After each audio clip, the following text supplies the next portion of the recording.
गुरुचिंतन श्री गुरुदेव दत्त श्री स्वामी समर्थ। नमस्कार, मी रोहिणी परत एकदा तुमच्यासाठी खूप महत्त्वाचा व्हिडिओ घेऊन आलेली आहे आणि आजच्या व्हिडिओमध्ये खूप महत्त्वाची माहिती तुमच्या सगळ्यांसाठी मी घेऊन आली आहे।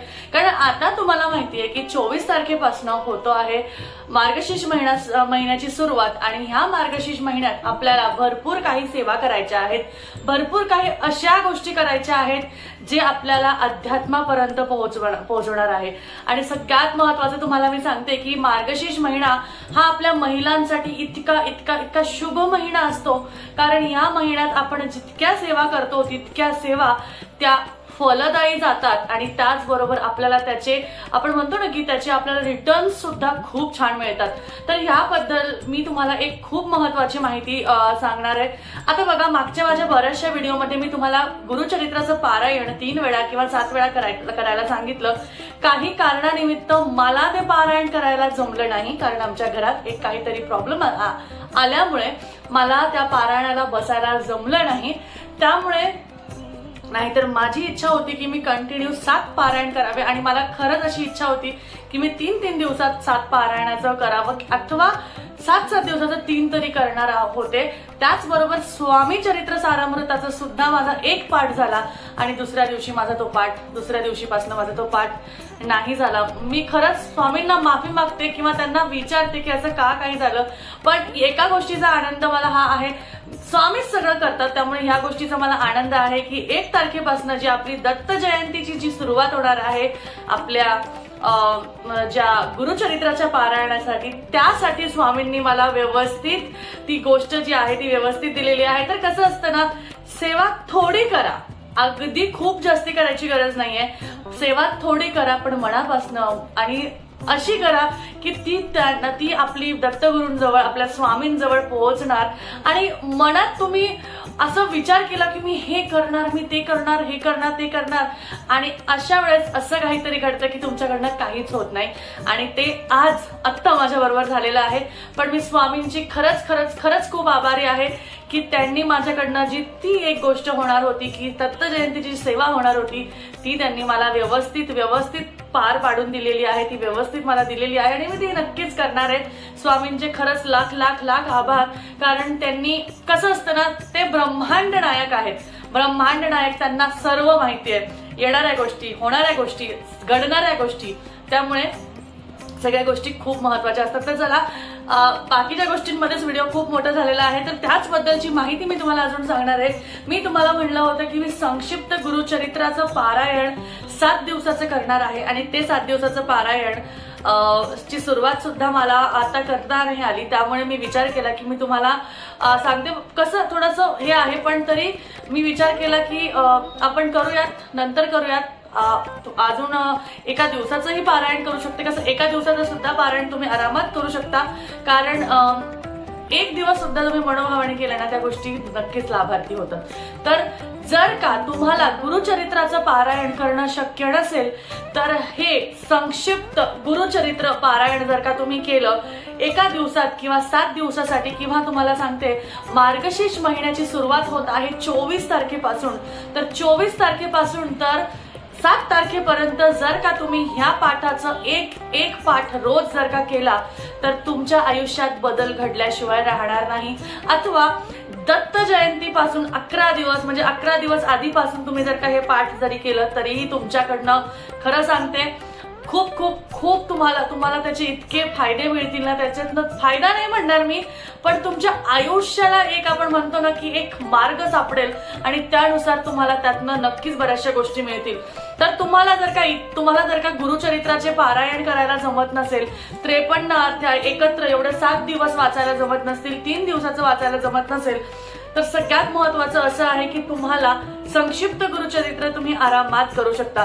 संक्षिप्त गुरुचरित्र तुम्ही जर का केलं तर त्यातनं तुम्हाला नक्कीच फायदा होईल आणि त्याच फायदा म्हणण्यापेक्षा मी का फायदा बोलते मलाही कळत नाहीये, पण तुमच्या आयुष्याला एक वळण लागेल आणि तुम्हाला नक्कीच त्यातनं भरपूर लाभ होतील। तुमच्या कौटुंबिक गोष्ट, तुमच्या धनप्राप्ती, तुमच्या आर्थिक गोष्टी, आर्थिक अडचणी, आर्थिक लाभ, जीवनातल्या समस्या, काही गोष्टी, संतती प्राप्ती, त्याचबरोबर तुमच्या ज्या काही अडचणी असतील, किरकोळ बारीक कुठल्याही ज्या अडचणी असतील त्या जर का तुम्हाला घालवायच्या असतील, त्या जर का तुम्हाला दत्तगुरूंच्या सेवेत लावायच्या असतील, तर नक्कीच दत्तगुरूंच्या जवळ फक्त एवढी सेवा करा. त्यांना काही सांगायची गरज नाहीये की माझा हा प्रॉब्लेम आहे, मला हा त्रास आहे, मी हे करते, मी ते करते. आपल्याला त्यांच्याकडे काहीच बोलायची गरज नाहीये. दत्तगुरू तुम्ही सांभाळून घ्या, स्वामी असं आहे असं बोलूही नका. स्वामी काय करू ते सांगा, किंवा तुम्हीच घडवा सगळी गोष्ट, असं तुम्ही म्हणालात तरी तुमच्या गोष्टी नक्कीच नीट व्यवस्थित पार पडतील. तर ह्या पद्धतीने तुम्ही संक्षिप्त गुरुचरित्राचं पारायण करू शकता. आता तुम्हाला जर का पारायण करायचं असेल तर सप्ताह म्हणजे एक पारायण असतं. तर जर का तुम्हाला गुरुचरित्र वाचायला जमत नसेल तर संक्षिप्त गुरुचरित्र तुम्ही 1 तारखेपासून तर 7 डिसेंबर पर्यंत, म्हणजे 1 डिसेंबर पासून तर 7 डिसेंबर पर्यंत रोज 1 पाठ केला तर तुम्हाला गुरुचरित्र वाचल्याचा म्हणजे म्हणतो ना आपण ते वाचल्याचा तुम्हाला हे मिळेल, पुण्य मिळेल. आणि त्याचबरोबर तुम्हाला हे सप्ताहच तुम्ही करणार आहात, तर त्यामुळे तुम्हाला ते 7 दिवस तुम्ही सप्ताहच करणार आहे. त्यामुळे तुम्हाला गुरुचरित्राचे नियम पाळले तर नक्कीच तुम्हाला होईल. बघा, गुरुचरित्राचे नियम म्हणजे काय आहे?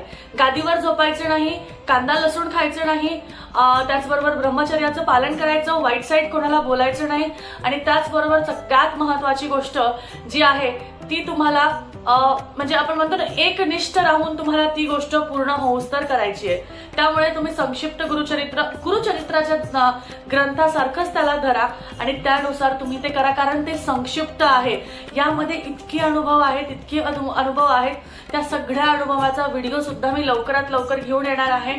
त्यामुळे त्याच्यासाठी थोडी तुम्हाला वाट बघावी लागेल, थोड्या गोष्टींची कळ काढावी लागेल, मला सुद्धा आणि तुम्हाला सुद्धा, ज्याने आपल्याला पुढचे आहे. तुम्हाला इतके सुंदर सुंदर अनुभव आहेत ना, म्हणजे आपल्याला ऐकून असं होतं की खरंच असं घडू शकतं, असं होऊ शकतं. खरंच अस्तित्व जो देवाचं आपण म्हणतो ना, स्वामींचं अस्तित्व आहे, दत्तगुरूंचं अस्तित्व आहे, हे आपल्याला कळल्याशिवाय, ह्या गोष्टी झाल्याशिवाय, तुम्हाला सांगते मी पण अंगावर काटा येतोय, असं झाल्याशिवाय म्हणजे अगदी गोष्टी होत नाही. त्यामुळे नक्की नक्की नक्की तुम्हाला जर का गुरुचरित्राचं पारायण करता येत नसेल तर नक्की संक्षिप्त गुरुचरित्राचं पारायण करा. बरं, पूजा मांडणी कशी करायची, काय करायची, सगळं मी सांगते आत्ताच लगेच तुम्हाला. पूजा मांडणी काही करायची नाहीये, कळसाचं स्थापना करायची आहे, एक दत्तपीठ तयार करायचं आहे. दत्तपीठ कसं तयार करतात? दत्तपीठ तयार करण्यासाठी एक तांब्या घ्यायचा आहे, भरलेल्या तांब्यामध्ये हळदी, कुंकू, अक्षदा, सुपारी तुम्हाला सगळं टाकायचं आहे, त्यामध्ये सोडायचं आहे. त्यानंतर त्यावर एक डिश ठेवायची आहे, त्या डिशवर तुम्हाला व्यवस्थित तांदळाने भरलेली ती डिश ठेवायची आहे. त्या तांदळावर तुम्हाला दत्तगुरूंची मूर्ती असेल तर मूर्ती, फोटो असेल तर फोटो, नाही तर सुपारी तुम्ही त्यावर ठेवू शकता, जे तुम्ही दत्तगुरूंचं स्थान म्हणून ठेवणार आहात. त्यानंतर तुमच्याकडे दत्तगुरूंचा फोटो, स्वामींची मूर्ती, जे काही असेल तुम्हाला त्या पाटावर ठेवायची आहे. संकल्पयुक्त सेवा करणार असेल तर ह्या गोष्टी करायला लागतील. संकल्प म्हणजे काय ह्याचा व्हिडिओ मी आधीच केलेला आहे, कसा करायचा हेही तुम्हाला सांगितलंय. लगेच पटकीने थोडक्यात सांगते. हातावर तुम्हाला फुल घ्यायचंय, पाणी घ्यायचंय, हळदी कुंकू अक्षता घ्यायच्या आहेत आणि तुमच्या मनात ज्या काही गोष्टी आहे की दत्तगुरू माझं हे पारायण पूर्ण करून घ्या आणि ते पाणी तुम्हाला सोडायचं आहे, असं तुम्हाला संकल्प सोडायचा आहे. त्यानंतर सगळ्यात आधी तुम्हाला ह्यात काही तुम्हाला वेगळं असं करायची गरज नाहीये.